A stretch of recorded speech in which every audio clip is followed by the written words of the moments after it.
Bonjour et bienvenue à cette 27e vidéo sur le petit catéchisme de Martin Luther. Que dit la Bible sur la sanctification de la vie chrétienne? Quelle est la place des bonnes œuvres? Comment le Saint-Esprit intervient-il dans notre sanctification? Eh bien, allons voir comment nous répondent les vérités fondamentales de la Bible.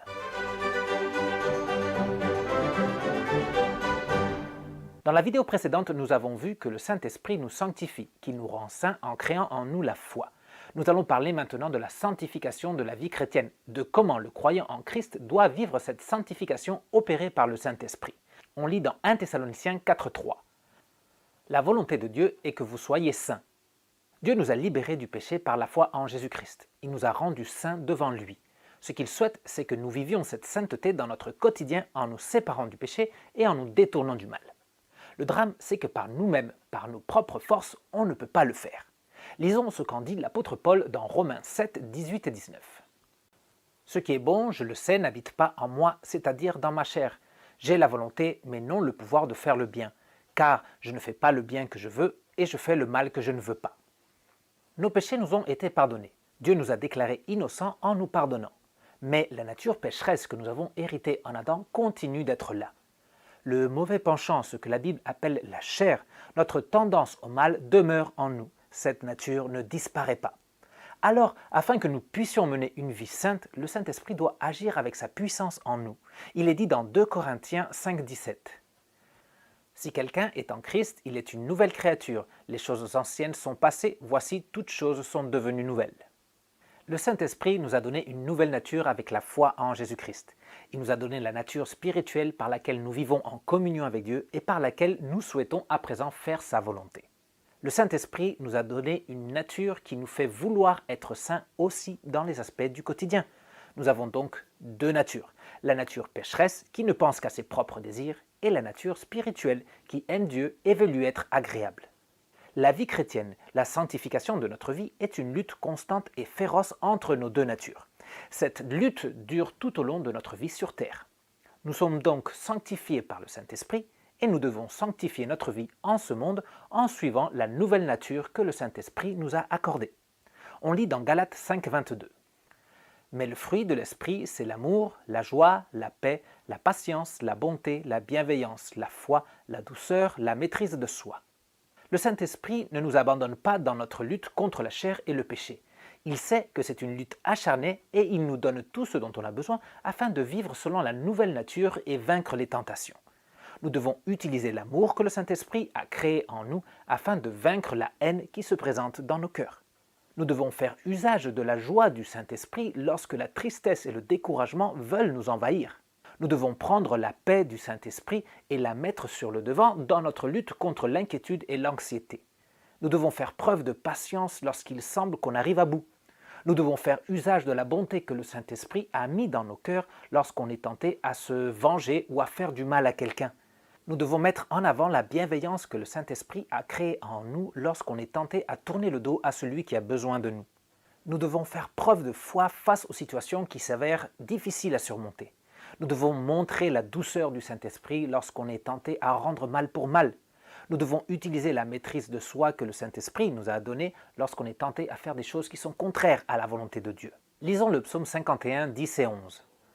« Ô Dieu, crée en moi un cœur pur, renouvelle en moi un esprit bien disposé. Ne me rejette pas loin de toi, ne me retire pas ton Esprit Saint. » Le Saint-Esprit a créé en nous une nouvelle nature avec tous ses fruits formidables. Dans notre lutte pour la sainteté, il ne faut pas oublier d'aller à Dieu dans la prière et lui demander de nous renouveler. Les deux natures en nous combattent ardemment entre elles. Celle qui sortira victorieuse, c'est celle qui sera la plus forte, la mieux nourrie. Si ton désir, c'est d'être agréable à Dieu et de vivre la sainteté que le Saint-Esprit t'a accordée, eh bien, fortifie et nourris ta foi, entretiens ta communion avec Dieu, cherche le soutien du Saint-Esprit. Un élément très important dans la sanctification de notre quotidien, c'est faire ce que Dieu aime et pas seulement ne pas faire ce qu'il n'aime pas. En d'autres termes, il faut marcher dans les bonnes œuvres. Il est dit dans Éphésiens 2,10. « Nous avons été créés en Jésus-Christ pour des œuvres bonnes que Dieu a préparées d'avance afin que nous les pratiquions. » Les êtres humains, y compris certains chrétiens, accomplissent beaucoup de bonnes œuvres, des actions qu'ils considèrent bonnes, mais qui en vérité ne le sont pas devant Dieu. Il peut même s'agir de choses que Dieu n'a pas demandées. D'un autre côté, certains ne considèrent pas que certaines actions soient bonnes, alors que pour Dieu, elles le sont. Ce n'est qu'à travers la Bible qu'on peut savoir quelles sont les bonnes œuvres que Dieu attend de nous. Lisons Matthieu 15, 9.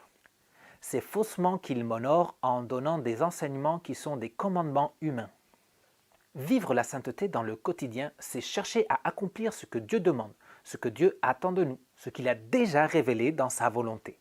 Les 10 commandements sont les bonnes œuvres que Dieu a préparées d'avance afin que nous les pratiquions. Lorsqu'on agit selon les 10 commandements, alors on fait des bonnes œuvres. Vous pouvez revenir sur les vidéos sur les commandements pour apprendre ce qu'il ne faut pas faire et ce qu'il faut faire en tant que saint de Dieu, sanctifié par le Saint-Esprit. Voyons encore 2 textes bibliques sur les bonnes œuvres et la vie de sanctification.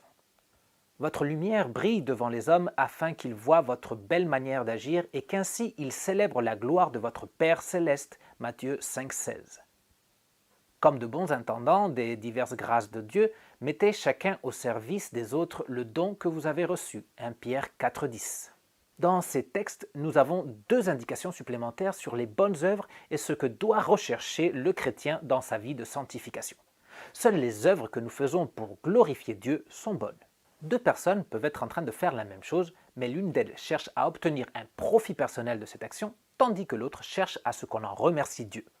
La première n'est pas une bonne œuvre car elle est impulsée par l'égoïsme. La deuxième est une bonne œuvre car elle est animée par la foi. Dans le même sens, une œuvre est bonne lorsqu'on rend service au prochain sans attendre rien en retour. Le Saint-Esprit nous a donné une nouvelle nature, une nature qui aime Dieu, qui aime son prochain et qui doit démontrer cet amour par ses actions et par son comportement. Nous ne faisons pas des bonnes œuvres pour obtenir la faveur de Dieu. Nous faisons des bonnes œuvres parce que Jésus-Christ nous a déjà obtenu la faveur de Dieu. Dit d'une autre façon, on ne fait pas des bonnes œuvres pour devenir saint, on fait des bonnes œuvres parce que nous avons déjà été sanctifiés par le Saint-Esprit et parce que c'est dans notre nouvelle nature de les faire. On est arrivé à la fin de cette vidéo. Prends le temps de vérifier que tu as bien compris ce qu'est la sanctification en répondant au quiz qui se trouve dans la description. N'oublie pas de mettre un pouce levé à cette vidéo, de la partager et d'écrire dans les commentaires si tu le souhaites. Je vous dis à bientôt pour continuer notre étude des vérités fondamentales de la Bible. Ciao!